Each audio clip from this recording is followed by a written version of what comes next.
today I've been asked to come out here to take a look at this problem that they're having with this brick facade that they have around here. And what we see here is it's all falling off. And what happened was it got loose.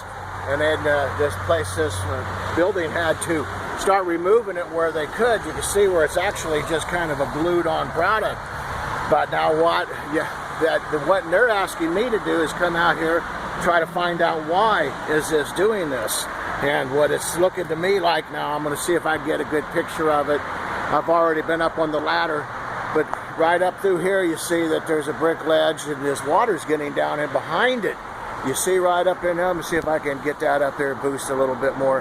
Right in through here you can see that there's a gap and that water's getting in here and blew on this off. So anyway, folks, if you ever need to have a construction building or an office building or something that needs to be looked at because of some construction issues, give us a call. We can help you out and look at this, and now we can fix this for them. And it'll be taken care of.